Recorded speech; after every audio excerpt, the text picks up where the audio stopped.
ನಮಸ್ಕಾರ ಗೆಳೆಯರೆ, ಯೂನಿವರ್ಸಲ್ ಅಪ್ಡೇಟ್ಗೆ ಸ್ವಾಗತ.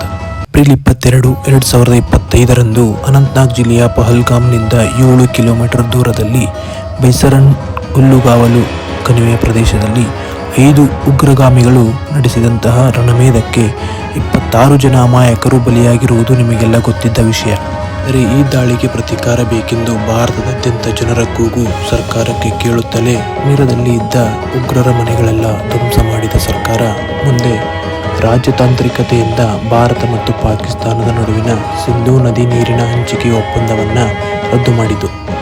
ಇದರಿಂದ ಪಾಕಿಗಳ ಹೊಟ್ಟೆಗೆ ಬೆಂಕಿ ಬಿದ್ದಂತಾಗಿ ಹಸಿದ ನಾಯಿಗಳ ಹಾಗೆ ಕಿರುಚಾಡಲು ಪ್ರಾರಂಭಿಸಿದರು. ನೀರು ನಿಲ್ಲಿಸಿದರೆ ನಾವು ರಕ್ತ ಹರಿಸುತ್ತೇವೆ ಎಂದು ಕೈಲಾಗದ ಮಾತುಗಳನ್ನಾಡಿ ಭಾರತೀಯರನ್ನ ಮತ್ತಷ್ಟು ಕೆಣಕಿ ಅಪಾಯದ ಸುಳಿಗೆ ಸಿಲುಕಿದರು. ಪಹಲ್ಗಾಮ್ ದಾಳಿಯಲ್ಲಿ ಜೀವ ಬಿಟ್ಟ ಪ್ರತಿ ಭಾರತೀಯ ಜೀವಕ್ಕೂ ಮೋಸವಾಗಲು ಬಿಡುವುದಿಲ್ಲ ಎಂದ ಭಾರತದ ಪ್ರಧಾನಿ ನರೇಂದ್ರ ಮೋದಿ ಅವರು ಸೈಲೆಂಟ್ ಆಗಿ ಪಾಕಿಗಳಿಗೆ ಬುದ್ಧಿ ಕಲಿಸಬೇಕೆಂದು ತಂತ್ರವನ್ನು ಹೂಡುತ್ತಿದ್ದರು. 7 ಮೇ 2025ರಂದು ರಾತ್ರಿ 1:05 ಭಾರತೀಯ ವಾಯುಪಡೆ ನಡೆಸಿದ ವಾಯುದಾಳಿಗೆ ಪಾಕಿಸ್ತಾನ ಹಾಗೂ ಪಾಕಿಸ್ತಾನದ ಆಕ್ರಮಿತ ಕಾಶ್ಮೀರದಲ್ಲಿದ್ದ 9 ಉಗ್ರ ನೆಲೆಗಳ ಮೇಲೆ ದಾಳಿ ನಡೆಯಿತು. 1971ರ ನಂತರ ಭಾರತವು ಅಂತಾರಾಷ್ಟ್ರೀಯ ಗಡಿ ದಾಟಿ ದಾಳಿ ನಡೆಸಿದ್ದು ಇದೇ ಮೊದಲು.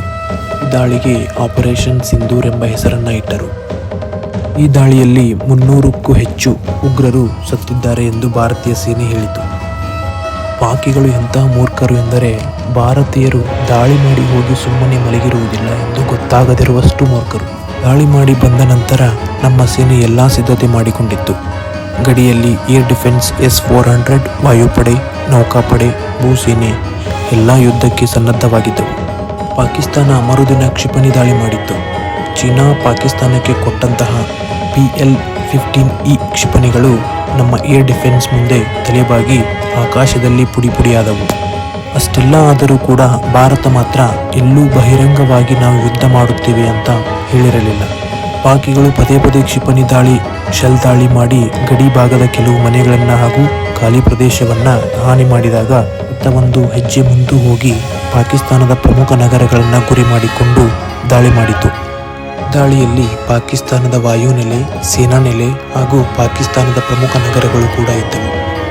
ನಮ್ಮ ದಾಳಿ ಎಲ್ಲಿಯವರೆಗೂ ಇತ್ತೆಂದರೆ ಪಾಕಿಸ್ತಾನದ ಸುರಕ್ಷಿತ ನಗರ ಹಾಗೂ ರಾಜಧಾನಿ ಇಸ್ಲಾಮಾಬಾದ್ ಮೇಲೆ ಕೂಡ ದಾಳಿ ಮಾಡಲಾಯಿತು. ಪ್ರತಿದಾಳಿ ಮಾಡುತ್ತಿದ್ದ ಪಾಕಿಸ್ತಾನಕ್ಕೆ ನಮ್ಮ ಏರ್ ಡಿಫೆನ್ಸ್ ಅಂದರೆ ಭಾರತಕ್ಕೆ ರಷ್ಯಾ ಕೊಟ್ಟಂತಹ S-400 ಮತ್ತು ಸ್ವದೇಶಿ ನಿರ್ಮಿತ ಆಕಾಶ್ ಕ್ಷಿಪಣಿ ಪಾಕಿಗಳ ದಾಳಿಯನ್ನು ದಿಟ್ಟವಾಗಿ ಎದುರಿಸಿ ಧ್ವಂಸ ಮಾಡಿ ಭಾರತೀಯ ಸೇನೆಯ ತಾಕತ್ತು ತೋರಿಸಿದವು. ಮತ್ತು ಭಾರತ ಹಾಗೂ ರಷ್ಯಾ ನಿರ್ಮಿತ ಬ್ರಹ್ಮೋಸ್ ಕ್ಷಿಪಣಿ ಪಾಕ್ ಒಳಗೆ ನುಗ್ಗಿ ಧ್ವಂಸ ಮಾಡಿತು. ಭಾರತದ ಪ್ರತೀಕಾರಕ್ಕೆ ಪಾಕಿಸ್ತಾನದ ಅಸೆಂಬ್ಲಿ ಒಳಗೆ ಸಂಸದರು ಕಣ್ಣೀರಿಟ್ಟರು. ಭಾರತ ಏನೇ ಮಾಡಲಿ ಭಾರತದ ಜೊತೆಗೆ ನಾವಿದ್ದೇವೆ ಎಂದು ಹೇಳಿದ ಅಮೆರಿಕ ಪರಿಸ್ಥಿತಿಯನ್ನು ಗಮನಿಸಿ ಭಾರತ ಮತ್ತು ಪಾಕಿಸ್ತಾನದ ನಡುವೆ ಮಧ್ಯಸ್ಥಿಕೆ ವಹಿಸಿ ಕದನ ವಿರಾಮ ಘೋಷಣೆ ಮಾಡಿ ಎಂದು ಹೇಳಿತು. ಎರಡೂ ರಾಷ್ಟ್ರಗಳು ಒಪ್ಪಿಗೆ ಸೂಚಿಸಿ ಕದನ ವಿರಾಮ ಘೋಷಿಸಿದರು.